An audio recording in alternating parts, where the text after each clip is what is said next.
Lämpimästi tervetuloa meidän sisäinen kompassi webinaarisarjaan. Ja tänään meidän aiheena on intuitio. Meillä on 30 minuuttia aikaa ja tänään me webinaarissa kerrotaan taas vähän teoriaa intuitiosta, mitä se on ja miten sitä voi harjoittaa. Ja sitten tehdään ihan harjoituksia myös lopussa. Ja edellisissä webinaareissa me ollaan puhuttu motivaatiosta, arvoista, itsetunnosta, eli ollaan lähdetty rakentamaan pala palalta sitä omaa sisäistä kompassia. Ja mä oon Nita Sammalisto, Investoi itseesi yrityksen toinen perustajista, eli meillä on Marin kanssa yhteinen yritys, jossa me tehdään yksilövalmennuksia, ryhmävalmennuksia, työpajoja, pidetään tämmöisiä webinaareja. Ja kaikki lähti siitä ajatuksesta, kun me ollaan Marin kanssa pohdittu, että me halutaan auttaa ihmisiä, ja sitten me keksittiin, että tämä ratkaisukeskeinen valmennus on oiva tapa tehdä sitä. Ja ainakin mun sydämen asia on auttaa ihmisiä löytämään se oma polku oman näköiseen elämään. IT-alan hommia olen tehnyt aikaisemmin yli 15 vuotta, mutta sitten tosiaan lähdin keskittymään siihen omaan henkiseen hyvinvointiin ja mietin, että mitä mä haluan elämältä. Ja mulla on aina ollut se ihmisten auttaminen lähellä sydäntä, niin sen takia sitten ollaan tällä uudella polulla. Olen Mari Torkko ja tosiaan tälle yhteiselle polulle meidät toi tosiaan tämä yhteinen kutsumus olla avuksi. Mullakin on taustalla IT-alahommia 10 vuotta, ollaan oltu Nitan kanssa aikaisemmin työkavereita, nyt ollaan yhtiökumppaneita. Ja mun oma kasvun matka sitten vaikuttaa taustalla tosi paljon just siinä, että haluan käyttää sitä omaa elämänkokemusta muiden auttamiseksi. Ja ratkaisukeskeisen valmentajan ammattitaito sitten tuo ne työkalut, millä sitä pystyy oikeasti sitä konkreettista apua tarjoamaan. Mulle erityisen lähellä sydäntä on semmoisen sisäisen voiman vahvistaminen ja henkisen kasvun tukeminen. Ja tosiaan tämä sisäinen kompassisarja on sen takia tosi lähellä sydäntä, että tässä nyt sitten sitä omaa sisäistä maailmaa voidaan vahvistaa ja löytää sitten vähän sitä, että miten itseä voi kuunnella paremmin. Niin ihan mahtavaa olla puhumassa tästä asiasta. Nykyisen tieteellisen käsityksen mukaan ihmisellä on 2 ajattelujärjestelmää. Toinen on intuitio ja toinen on sitten se semmoinen tietoinen, looginen päättely. Ja intuitio itsessään pystyy käsittelemään paljon suurempaa määrää tietoa sieltä valtavasta tietotulvasta, jossa me ihmiset eletään, kuin mitä sillä loogisella päättelyllä koskaan pystyisi sitten samassa ajassa käsittelemään. Ja niinpä sen intuition on tosiaan tarkoitus sitten suodattaa sitä hirveän isoa tietovirtaa ja nostaa sieltä sitten semmoisia ihmiselle mahdollisesti tärkeitä signaaleja ja asioita huomattavaksi. Ja mä ainakin itse koen hyvin vahvasti just asian olevan niin, tuo ei ole siis minun oma ajatus, mutta yhdyn siihen täysin, että tässä maailmanajassa intuitiota vähätellään aika paljon ja ylikorostetaan sitten sitä loogisen päättelyn mahtavaa voimaa. Ja olen itse pohtinut sitä asiaa sillä tavalla, että siinä voisi olla taustalla esimerkiksi se, että ei ihan ymmärretä, mitä se intuitio oikeasti on. Ja kun ei ymmärretä sitä, niin sitten se tuntuu jotenkin hyvin epäluotettavalle. Mutta se sitten kuitenkin tietämys ehkä auttaisi sitten siinä, että voisi sitten oppia luottamaan siihen ja oppia kunnioittamaan ja arvostamaan sitä intuitiota, kun vaan ymmärtäisi sitten, että mistä on oikeasti kyse. Että se ei ole mitään huuhaata. Intuitio on oikeastaan sitä meidän tiedostamatonta ajattelua. Eli se rakentuu niistä meidän aiemmista kokemuksista ja havainnoista asioihin ja siitä, että miten se meidän mieli ja keho käsittelee tietoa koko ajan. Ja myös silloin, kun me itse ei sitä huomata. Intuitio on tosi semmoinen nopea. Se on se ensimmäinen tunne tai aavistus ennen kuin se meidän tietoinen mieli ehtii sitten meidän ajatuksiin mukaan. Ja joskus se intuitio voi näkyä meille tunteena tai kehollisena kokemuksena. se voi olla semmoinen, että keho yrittää kertoa meille jotain ja se voi tuntua semmoisena hiljaisena varmuutena ja tunteena, että joku tuntuu oikealta tai joku sitten taas toisaalta ei tunnu oikealta. Mutta yhtä tärkeää on myös ymmärtää, että mitä se intuitio ei ole. Että se ei ole mikään semmoinen satunnainen mielijohde tai hetken impulssi. Että se ei ole semmoista tunnepohjasta reagointia. Että se on semmoinen rauhallisempi ja selkeämpi asia täällä teidän sisimmässä. Ja se tuntuu semmoiselta niin kuin varmalta, tasaiselta ja hiljaisena tietona. Ja tärkeää muistaa, että se intuitio voi tuntua ihmisillä eri tavoin.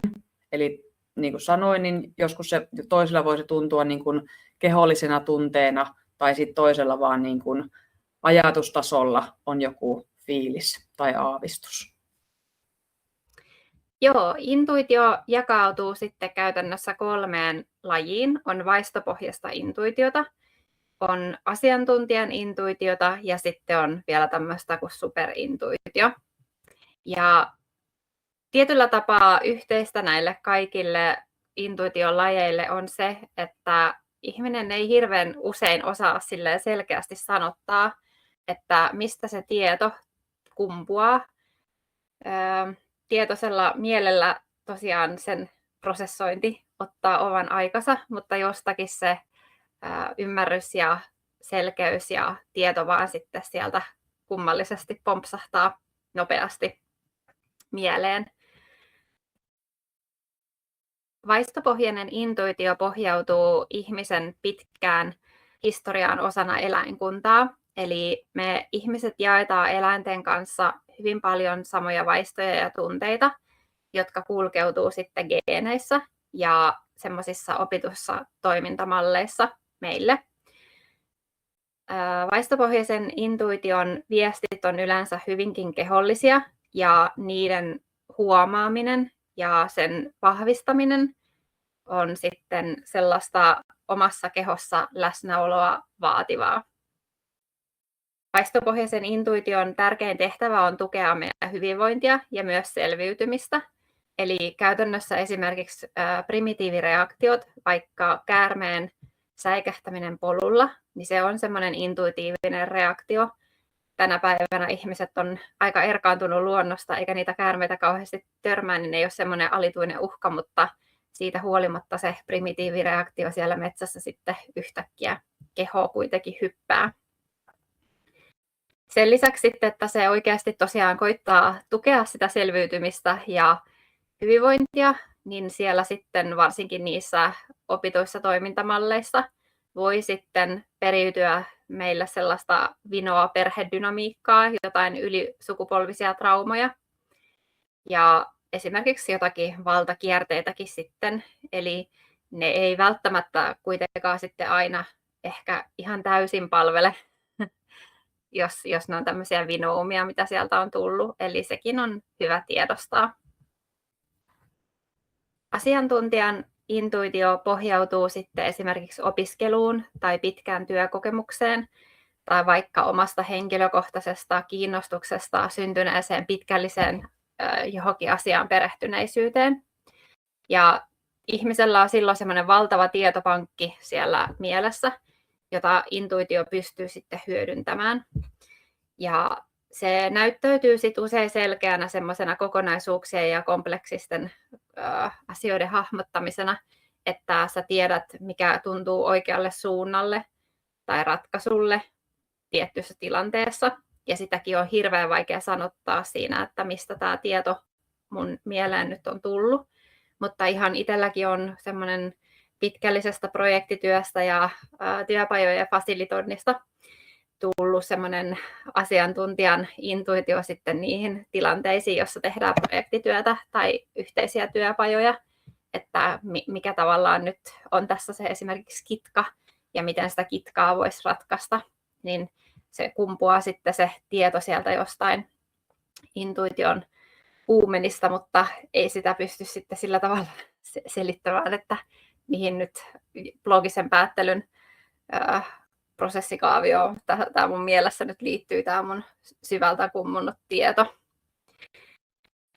Asiantuntijan intuitioyhteydessä oleminen kyllä vaatii sitten semmoista justiin älyllistä ja ajatuksellista läsnäoloa siinä hetkessä. Eli jos et keskity siihen, mitä olet tekemässä siinä hetkessä, niin ei varmaan intuitiokaan sitten paljon auta, mutta jos olet läsnä siinä älyllisesti ja ajatuksellisesti siinä, niin varmasti sitten intuitio lähettää sieltä tärkeitä signaaleja. Superintuitio on sitten näistä kolmesta semmoinen kaikista vaikein pukea sanalliseen muotoon. Se ei perustu vaistopohjaiseen eikä asiantuntijan intuitioon, vaan ylittää näiden kahden aiemman lajin rajat. Muun muassa keksijät on kuulemma usein sanoneet, että he on sitten jotakin ihan uudenlaisia keksintöjä luodessaan käyttäneet superintuitiota.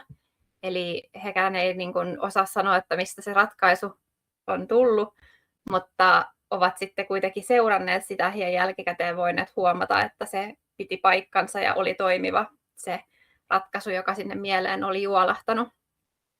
Mitään ihmeellistä, ylimaallista, taianomaista tai maagista ei siihen superintuitioon kuitenkaan sillä tavalla liity, vaikka sillä pystytäänkin sitten luomaan jotakin ihan ennenkuulumattomia ratkaisuja.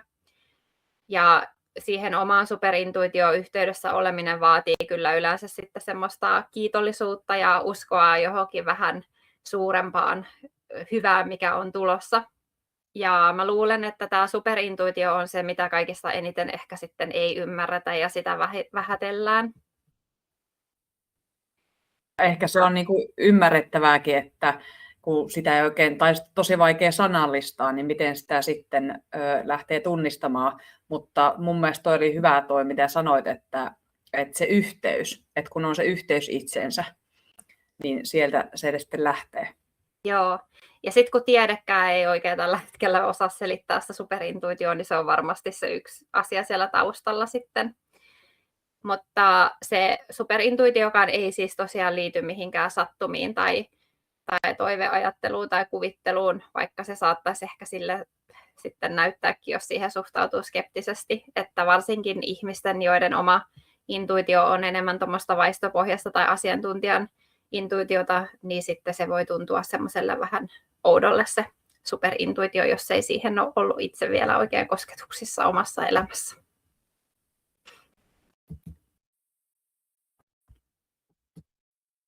Intuitio on tärkeää, koska se auttaa meitä tekemään päätöksiä. Ja erityisesti just silloin, kun kaikkea ei voi niin kuin järkeillä sillä tiedostamattomalla tai tiedostetulla mielellä. Et se intuitio on just se ensimmäinen tunne tai aavistus ennen kuin se meidän mieli ehtii mukaan analysoimaan niitä asioita. Ja silloin kun me ollaan yhteydessä, eli tässä on se avainsana, silloin kun me ollaan yhteydessä meidän itsemme ja meidän omiin arvoihin, niin se intuitio toimii usein selkeämmin. Ja aikaisemminkin sanoin, että se on aika semmoista nopeata, eli se on se ensimmäinen fiilis, ja se voi ohjata meitä niin kuin kohti asioita, jotka tuntuu merkityksellisiltä.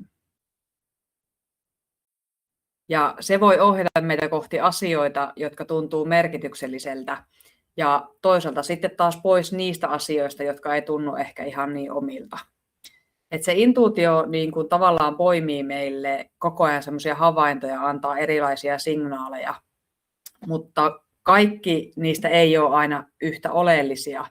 Ja sen takia me tarvitaan niin kuin erottelukykyä ja voisi sanoa, että niin kuin me tarvitaan sitä intuitiota sekä sitä järkeä myös, että me tunnistetaan, että mikä on nyt sitten sitä intuitiota, eli se ensimmäinen oivallus, ja sitten se järki auttaa meitä arvioimaan sitä. Eli nämä kaksi niin kuin toimii yhdessä. Ja niin kuin Mari sanoi, niin korostan sitä, että se intuitio kuunteleminen ei ole mitään mystistä.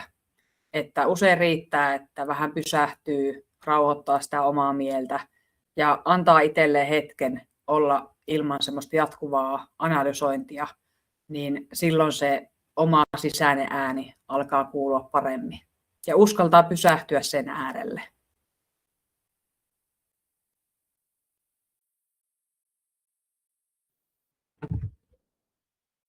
Joo, sitten voitaisiin vähän pohdiskella sitä, että miten sun intuitio on näyttäytynyt mahdollisesti sun elämässä tähän mennessä. Ihan ensiksi voisit pohtia, että tuleeko mieleen sellainen tilanne, missä tiedostat kuulleesi sen sun intuition viestin, mutta oot päättänyt sitten kuitenkin sivuuttaa sen. Ja oot huomannut myöhemmin, että oho, se intuitio oli kuitenkin ihan oikeassa siinä tilanteessa.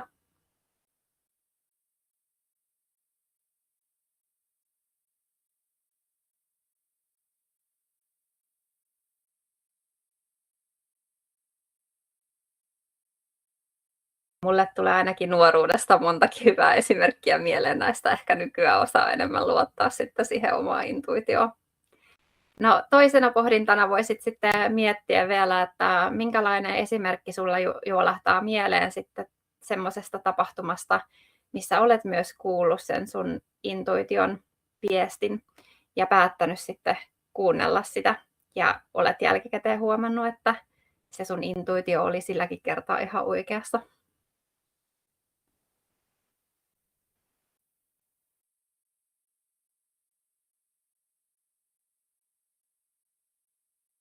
Heti kun itse alkaa miettimään näitä asioita, niin koko ajan tulee vaan esimerkkejä mieleen, että milloin et ole kuunnellut sitä intuitiota. Niin. Mutta toivottavasti teille kaikille nyt kuitenkin löytyi sieltä omasta elämästä pari esimerkkiä siitä, että miten se intuitio on näyttäytynyt, koska uskoisin, että kaikilla ihmisillä varmaan löytyy jotakin tämmöisiä intuition kuiskauksia elämänpolulta. Ja intuution kuunteleminenhan on siis taito, jota voi harjoitella. Eli me voidaan vahvistaa sitä, että miten me kuunnellaan sitä meidän omaa sisintä ääntä. Ja ensimmäinen askel on tietenkin pysähtyminen.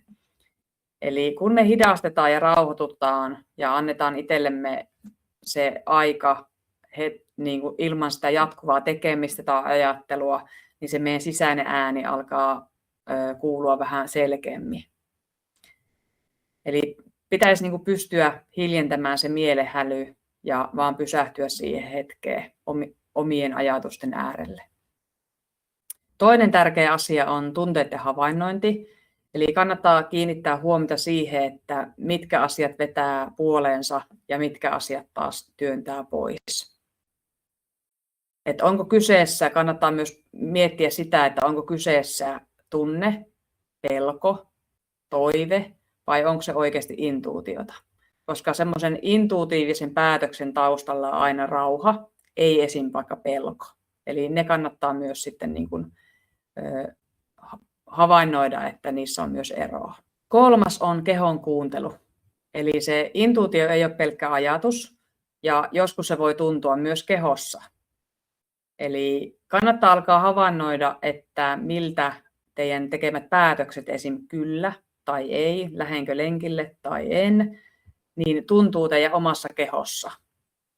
Että joskus se voi sitten alkaa tuntua, että jos mä mietin, että lähdenkö mä tänään lenkille, niin sit keho alkaa heti jännittymään. Niin se on jo niin kuin se intuitio antaa meille merkin kehon kautta, että no ehkä se ei olekaan nyt tänään hyvä vaihtoehto. Mutta tärkeintä on se, että ei niin kuin lähde analysoimaan liikaa, vaan enemmänkin niin kuin lähtee kuuntelemaan sitä omaa kehoa ja huomaa, että mitä se yrittää meille kertoa. Ja mitä enemmän me uskalletaan kuunnella meidän itseämme ja kehoa, niin sitä vahvemmaksi se yhteys yleensä sitten kasvaa. Joo, kehollisia signaaleja nyt sitten olisi tässä intuitioharjoituksessa seuraavaksi tarkoitus kuunnella. Ja voisitte nyt sitten mahdollisesti nousta seisomaan, jos pystytte, mutta jos ette pysty, niin sekään ei haittaa. Pystytte kyllä niitä kehon signaaleja sitten havainnoimaan myös esimerkiksi istuen. Mutta lähdetään virittäytymään sinne omaan kehoon ensin siten, että tunnustelkaa vähän, että miltä se lattia tuntuu siellä teidän jalkapohjien alla.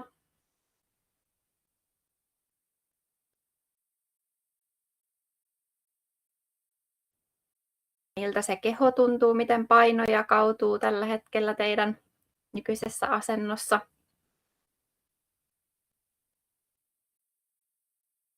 sitten voitte vähän kuulostella sitä, että miten se hengitys tänään kulkee. Että riittää, että havainnoitte näitä asioita. Huomaatte, ne ei tarvitse ruveta muuttamaan mitään.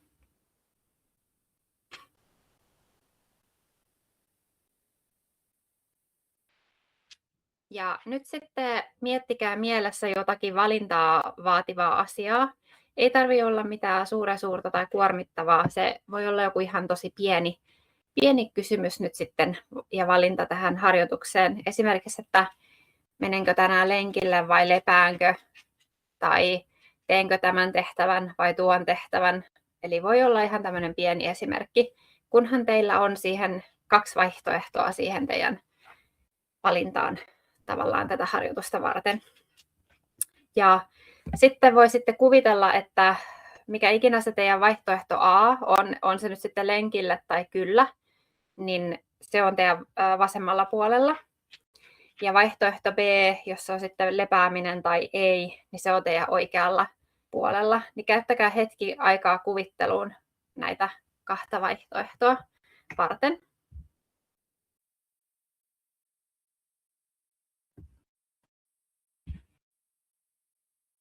Ja sitten se kehollinen harjoitus tähän liittyen, niin myöhemmin kun mä sanon teille nyt, niin sitten on tarkoitus, että te kuuntelette sitä teidän kehoa, että kumpaa tavallaan vaihtoehtoa se keho on nyt sitten teille ehdottamassa.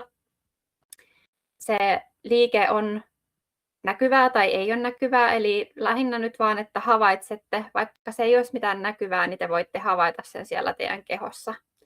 Ja riittää tosiaan, että huomaatte vaan sen. Ei tarvitse tehdä mitään muuta nyt tässä kohtaa, mutta jos haluat, niin sulje nyt sitten silmät tätä harjoitusta varten ja käännä se sun huomio sinne sun kehoon.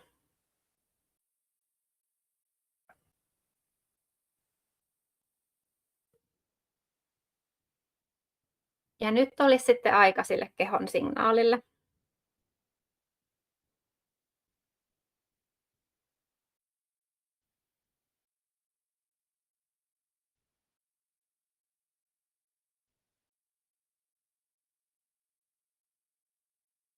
Ja toivottavasti sieltä joku kehollinen signaali teille sitten tuli selväksi, että kumpaa suuntaan se keho halusi mennä. Ja tällä tavalla voi sitten oppia vähän seuraamaan sitä, että miten se intuitio mahdollisesti niitä kehollisia signaaleja sitten näyttää niissä elämänvalintatilanteissa. Ja jos silmät on vielä kiinni, niin voitte nyt sitten avata ne. Eli ei tarvitse sen enempää nyt analysoida. Tämä oli vaan tämmöinen pieni harjoitus, jolla voi sitten vähän ymmärtää, että miten se oma keho saattaa meille viestiä. Tämä oli täydellinen tämmöinen tosi nopea harjoitus siihen pysähtymiseen ja sen äärelle, sen äärelle pysähtymiseen. Koska itse kun teki sitä harjoitusta, niin siis justiinsa ihan muutama hassu minuutti, niin mä huomasin, että mun lantio työntyy oikealle. Sitten kun piti tehdä se päätös, niin lantio vaan, että lähdenkö lenkille, niin se oli, että en lähde tänään lenkille. Noniin. Se oli kiva. Se on hyvä, että pystyy huomaamaan tuonne, että se pysähtyminen ei tarvitse olla mitään suurta, että lyhyitä hetkiä löytyy varmasti kaikille sitten myös. Niin, kyllä, että ottaa vaan se muutama hassun minuutin ja hetken. Niinpä.